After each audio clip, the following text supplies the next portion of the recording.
Good morning, children. In the before class, I have completed the 5th lesson, coordination, the linking system.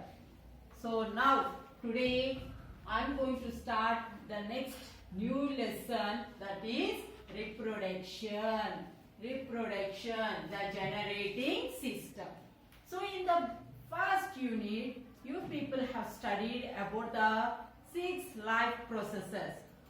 Life processes, the processes which are helpful for a living organism for the existence and for the survival. What are those life processes? What till now, whatever we have completed is 1. Nutrition, 2. Respiration, 3. Circulation, 4. Excretion, 5. Coordination, and last but not least is the reproduction. This reproduction is very important for the continuation of the race. So here, what is reproduction? Reproduction means nothing but it's a capability of giving rise to a new offspring. Capability to giving rise to offspring. A new organism has to be produced. It means we require a life process, that is nothing but the reproduction. We have to increase the number of species. Then only there will be a continuation of the race. If the number of species are not increased, automatically the continuation of the race also will be stopped. So to continue the race, to increase the number of the organism, we require a life process, that is nothing but the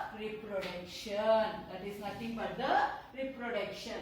So here, reproduction, in different organisms, the reproduction will be different.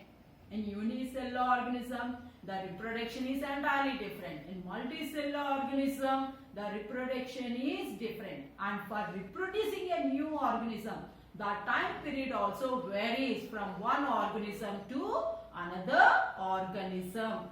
So when you come to this, here he has given one example in the first page of your lesson. What is that means? Paramecium.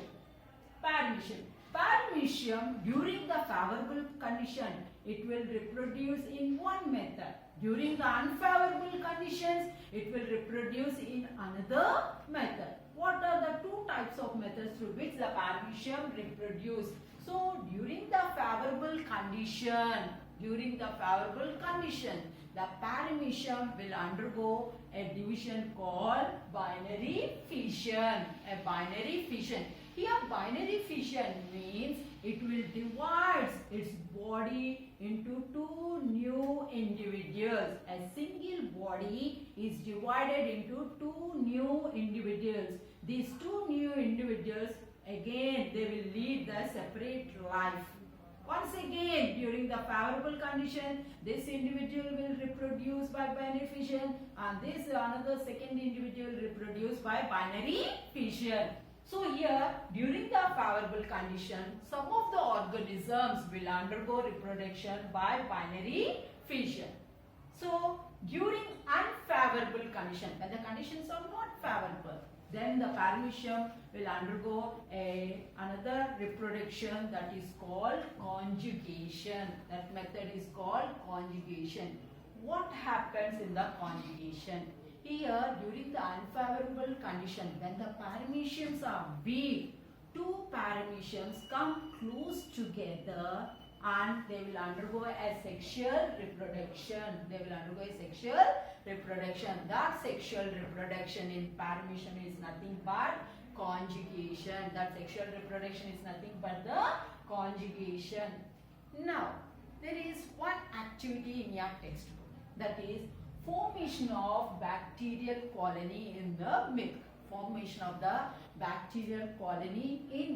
So you people might have observed how your mother will prepare a curd. So before day and night, she will take the milk. In the lukewarm milk, she will add 1 spoon of curd. She will stir the milk and she will cover with the lid. Next day morning, when you lift the lid, you can see the liquid milk completely, it will form into a hard solid structure. The curdling will be done. How it is possible? So we are adding the before day curd. When you add the before day curd, in the curd you can find a bacteria which is called lactobacillus bacteria. This bacteria is helpful in curding. How much bacteria will grow, that much the butter, that milk will get into or convert into solid substance. That curdling will be more. So more bacteria, more curdling. No doubt in that. So formation of the bacteria found in the milk can be done by using the milk and the curd. So bacteria which is helpful in formation of the curd is lactobacillus bacteria. Now come to the reproduction. Depending upon the organism, depending upon the body structure, the reproduction is mainly classified into two types depending upon the shape, structure and the organism size, and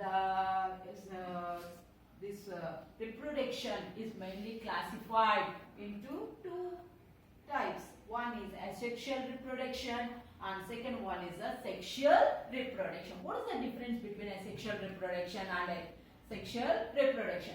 Asexual reproduction, here we doesn't want any sex organs.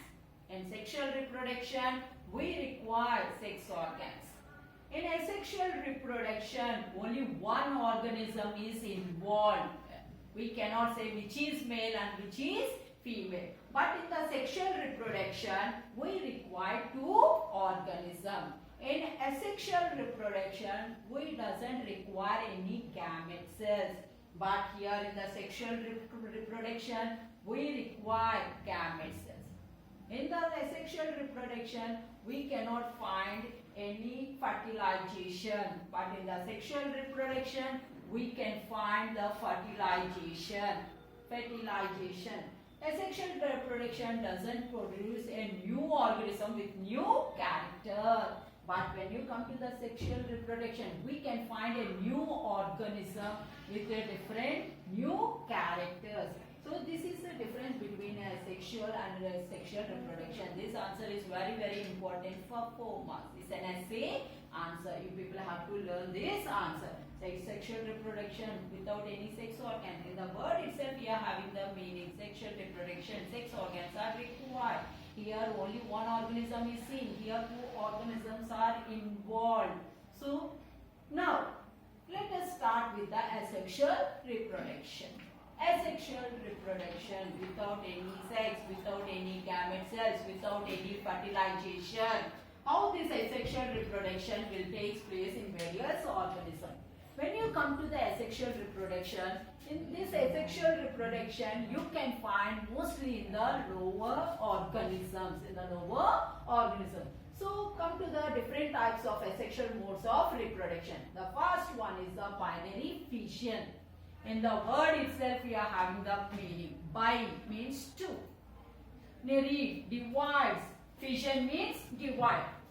One single organism will divide into two new individual organisms when there is a favorable condition. So binary fission.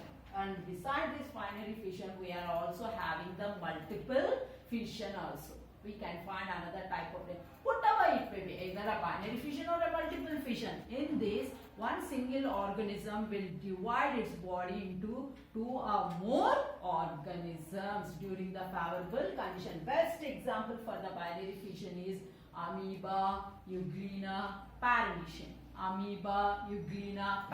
Here I have drawn the paramecium diagram. So it is dividing its body into two new individuals. So next one is the budding. Here budding means this is the parent, and on the body of the parent you can find a growth which starts growing from any side. These growths will start growing, and finally after the full growth the daughter will detach from the parent, falls on the ground, and it will start living a new life.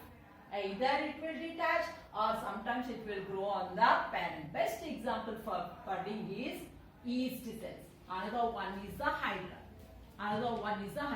yeast and Hydra. Both will grow on the parent body, extending its body into a small bud and protrudes its body, and finally one day it will detach from the parent and starts leading a new life. That is what meant by budding. Budding you can find mostly in the yeast cells.